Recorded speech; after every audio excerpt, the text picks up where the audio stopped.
Welcome to my YouTube channel. ఈరోజు కార్తీక దీపం serial గురించి తెలుసుకుందాము. ఇంకా దీప జోష్న ఇద్దరు సీఈఓగా అగ్రిమెంట్ మీద సంతకం చేయమని శివరామయ్య అయితే చెప్తాడు. ఇంకా జోష్న సంతకం చేసి, దీప నువ్వు చదువుకోలేదు కదా, నువ్వెలా సంతకం చేయగలుగుతావు, సరేలే వేలిముద్రయ్యి అని ఎగతాళిగా మాట్లాడుతుంది. నువ్వు స్కూల్కి వెళ్ళటానికి పొద్దున లేచిన దగ్గర నుంచి స్కూల్కి వెళ్ళేదాకా ఎవరో ఒకరు నీకు హెల్ప్ చేస్తూనే ఉంటారు. పైగా 25 లక్షలు విలువ చేసే కారులో నువ్వు స్కూల్కి వెళ్తావు.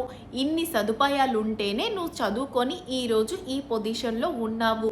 కానీ పేదవాళ్ళ బ్రతుకు అలా కాదు.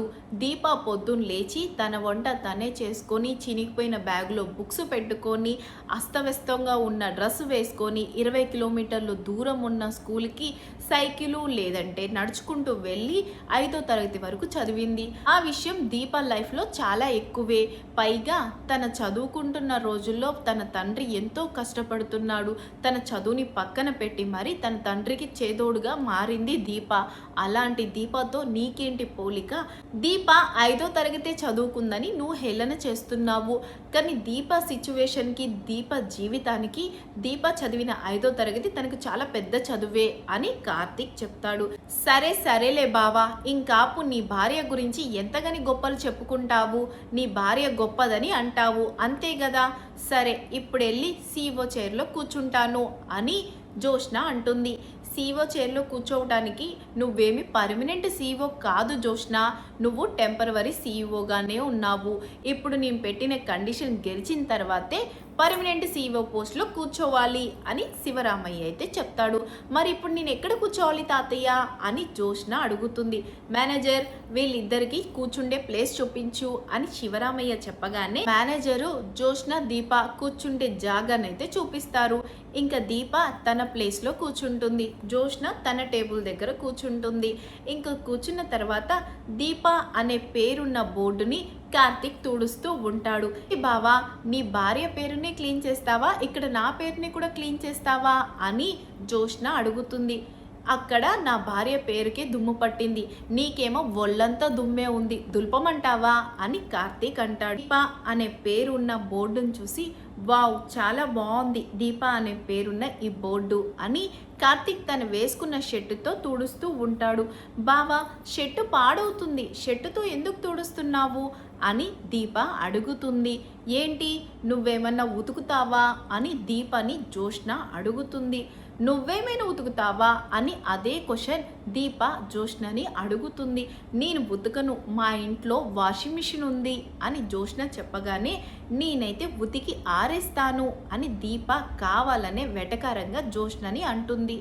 ఎవరిని ఉతికి ఆరేస్తావు దీప అని జోష్న అడగగానే, బట్టల్ని అని సమాధానం చెప్తుంది. నువ్వు బట్టలు ఉతుక్కోవటానికి, గిన్నెలు కడుక్కోవటానికి ఇక్కడికి రాలేదు, పని చేయటానికి వచ్చావు అని జోష్న దీప మీదకి కోపంగా మాట్లాడుతుంది. పెద్ద మేడం గారు, మీకు చాలా పొగరెక్కువ. ఇవన్నీ కాదు, కానీ మీ టేబుల్ మీద ఉన్న ఫైల్ని ఓపెన్ చేసి చూడండి, ఎవరికి ఏ రెస్టారెంట్ ఇచ్చారో తెలుస్తుంది అని కార్తీక్ అయితే అంటాడు.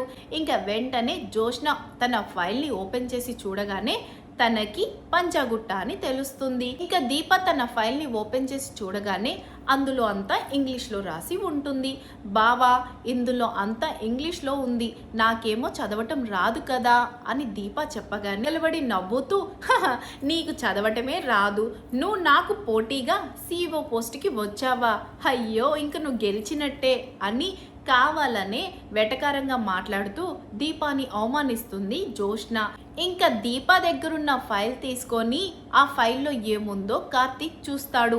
నీకు మైత్రివనం ఇచ్చారు దీప, అక్కడ చాలా బిజీగా ఉంటుంది, బాగా పోటీ కూడా నడుస్తుంది, పర్లేదు గెలుస్తావులే, కంగారేం పడకు అని దీపకి సపోర్టుగా కార్తీక్ మాట్లాడతాడు. బావా, నువ్వు నాకు సపోర్టుగా ఉండాలి, నీ భార్యతో మాట్లాడొద్దని చెప్పాను కదా, నువ్వెందుకు పొద్దాక దీప దగ్గరికి వెళ్తున్నావు, రా వచ్చి నా పక్కన కూర్చో అని మళ్ళీ జోష్న చెప్తుంది. ఇంకా అక్కడ కూర్చొని ఫైల్ పట్టుకొని దీపకి లైన్ వేస్తూ ఉంటాడు కార్తీక్. ఇంకా దీప కూడా కార్తీక్ని చూసి ముసి నవ్వులు నవ్వుతూ ఉంటుంది. ఇటు కార్తీక్ అటు దీప ఇద్దరు ఒకరినొకరు చూసుకొని ప్రేమించుకుంటూ ఉంటారు. వాళ్ళిద్దరిని చూసిన జోష్నకి కడుపు రగిలిపోతుంది.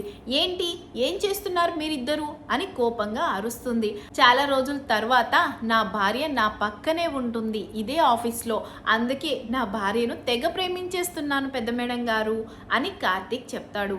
ఇంకా కార్తీక్ మాటలకు ఎక్కడలేని కోపం వస్తుంది జోష్నాకి. మీరు ప్రేమించుకోవటానికి ఇదే ప్లేస్ దొరికిందా నాయనా? నువ్వు ఇక్కడ ప్రేమించడానికి రాలేదు, నువ్వు నాకు సపోర్ట్ చేయడానికి వచ్చావు. ఇవన్నీ కాదు, నువ్వు ఇక్కడ ఉండకు, తాతయ్య దగ్గరికి వెళ్ళిపో అని జోష్న అయితే చెప్తుంది. మేడం గారు ఇప్పుడు బ్రేక్, నేను క్యాంటీన్కి వెళ్తున్నాను, మీరు కూడా క్యాంటీన్కి వెళ్ళి కాఫీ తాగేసి రెస్ట్ తీసుకోండి అని దీపాకి చెప్పేసి కార్తీక్ అక్కడి నుంచి వెళ్ళిపోతాడు. ఇంకా దీప కూడా కార్తీక్ వెనక్కి కార్తీక్ దగ్గరికి వెళ్తుంది. గారు రాండి, మీకోసమే ఈ కాఫీ అని కార్తీక్ అనగానే, ఏంటి బావా నువ్వు నన్ను మేడం అని పిలుస్తున్నావు, నాకు ఆ పిలుపు నచ్చలేదు అని దీప అంటుంది. ఇన్ని రోజులకైనా మీ నాన్న ఆఫీస్లో నువ్వు అడుగు పెట్టావు దీప, అది నాకు చాలా సంతోషంగా ఉంది. ఎలాగైనా ఈ పోటీలో నువ్వు గెలవాలి, ఈ కంపెనీ బాధ్యతల్ని నువ్వు తీసుకోవాలి దీప అని కార్తీక్ చెప్పగానే, ఈ బాధ్యత నాకు ఇవ్వాలనే ఆలోచనతోనే నువ్వు ఈ బాధ్యత నుంచి తప్పుకున్నావు కదా బావా అని దీప అయితే అంటుంది. ఇంకా అలా దీప కార్తీక్ మాట్లాడుకుంటుంటే అక్కడికి జోష్న వస్తుంది. ఏం మాట్లాడుకుంటున్నారు ఇద్దరు? నా గురించేనా? నీ భార్యకి ఏమన్నా సలహాలు ఇస్తున్నావా అని జోష్న కార్తీక్ని అడుగుతుంది. అబ్బా పెద్ద మేడం గారితో ఇదే పెద్ద తలకాయ నొప్పి, ఎక్కడ ప్రశాంతంగా ఉండదు, ఎవరిని ప్రశాంతంగా ఉండనివ్వదు, అందరి జీవితాలు నాశనం చేస్తుంది, రోడ్డు పాలు చేస్తుంది. ఈ మేడంతో జ్యూసు తాగనివ్వదు, కాఫీ తాగనివ్వదు, ఇదే పెద్ద తలకాయ నొప్పి. చచ్చా కాఫీ అంతా వేస్ట్ అయిపోయింది అని కాఫీ అక్కడ పెట్టేసి కార్తీక్ వెళ్ళిపోతాడు. ఏంటి దీప, నువ్వు నాతో పోటీ పడి గెలవాలనుకుంటున్నావా, సీఈఓగా బాధ్యత తీసుకోవాలనుకుంటున్నావా అని జోష్న దీపాని అడుగుతుంది. నువ్వు నా బిడ్డ జోలికొస్తేనే ఊరుకోలేదు, అలాంటిది నువ్వు నా ఫ్యామిలీ జోలికొస్తే ఊరుకుంటాననుకుంటున్నావా? బాగా బుద్ధి చెప్తాను, కంపెనీకి సీఈఓగా నేనే పోటీలో గెలుస్తాను, అప్పుడు మాట్లాడతాను అని జోష్నకి వార్నింగ్ ఇచ్చేసి అక్కడి నుంచి దీప వెళ్ళిపోతుంది. ఇంకా మరోవైపు కాంచన తన భర్త ఇటు శౌర్య ముగ్గురు ఆడుకుంటూ ఉంటారు.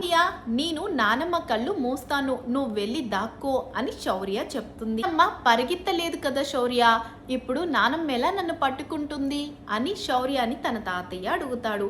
ఇంకంతలోకే శౌర్య ఉండి, తాతయ్య నువ్వు నానమ్మ కళ్ళు ముయ్యి, నేను దాక్కుంటాను అని శౌర్య చెప్పేసి వెళ్తుండగా ఇంకా అక్కడికి పారిజాతం వస్తుంది. ముందే కాంచనకు తన భర్తకు మధ్యలో గొడవలు జరుగుతూ ఉన్నాయి. కాంచన కళ్ళు ముయ్యాలని అక్కడికి వచ్చిన భర్త వైపు కాంచన ఇలా చూస్తూ ఉంటుంది. ఏంటి, నువ్వు చేసిన తప్పులన్నిటిని మర్చిపోయి నీతో ప్రేమగా ఉంటుందనుకుంటున్నావా? నువ్వు చేసిన తప్పులు అంతా ఇంత కాదు అని పారిజాతం అంటుంది. నీకంటే పెద్ద తప్పులు ఎవరు చెయ్యలేదులే అత్తయ్య, నువ్వు మనవడి జీవితాన్ని నాశనం చేశావు, నీకంటే పెద్ద తప్పు నేనేం చెయ్యలేదు అని శౌర్య తాతయ్య అంటుండగా, మీరిద్దరు కాస్త ఆగుతారా అని కాంచన అరుస్తుంది. అదేనమ్మా అలా బుద్ధి చెప్పు అని పారిజాతం అంటుంటే, నేను ఆయనకే కాదు నీకు కూడా చెప్పాను అని కాంచన అంటుంది. మరోవైపు కంపెనీ ఫైల్స్ తీసుకురమ్మని మేనేజర్కి దీప అయితే చెప్తుంది. ఇంకా ల్యాప్టాప్ తీసుకొచ్చి దీప ముందు పెడతాడు మేనేజర్. అది చూడగానే దీప ఒక్కసారిగా షాక్ అవుతుంది. ఏంటి ఇది తీసుకొచ్చి నా ముందు పెట్టావు, నేను అడిగింది ఫైల్స్, నువ్వు ఫైల్స్ తీసుకొని రా అని చెప్తుంది. లేదు మేడం, మీకు కావాల్సిన ఫైల్స్, మీకు కావాల్సిన ఆర్డర్స్ లిస్టు అన్నీ ఈ ల్యాప్టాప్లోనే ఉంటాయి, మెయిల్ ఐడి కొడితే మీకు ఆటోమేటిక్గా అన్నీ ఆన్ అయిపోతాయి అని మేనేజర్ చెప్తాడు. మెయిల్ ఐడియా అంటే ఏంటి? నా దగ్గర ఓటర్ ఐడి తప్ప మెయిల్ ఐడి ఏమీ లేదు అని దీప చెప్తుంది. దీప అమాయకత్వానికి కార్తీక్ బాధపడతాడు. దీప మాటలిన్న జోష్న పగలబడి నవ్వుతుంది. మెయిల్ ఐడి అంటే ఓటర్ ఐడి అంటుంది. ఇంకేమ నాకు పోటీనా? అయ్యో రామ, వింటున్నారా మీరందరూ? మెయిల్ ఐడి ఏంటో తెలీదు, ల్యాప్టాప్ ఎలా వాడాలో తెలీదు, అలాంటిది నాతో పోటీగా సీఈఓకి పోటీ వచ్చి నాతో పోటీకి రెడీ పడుతుంది.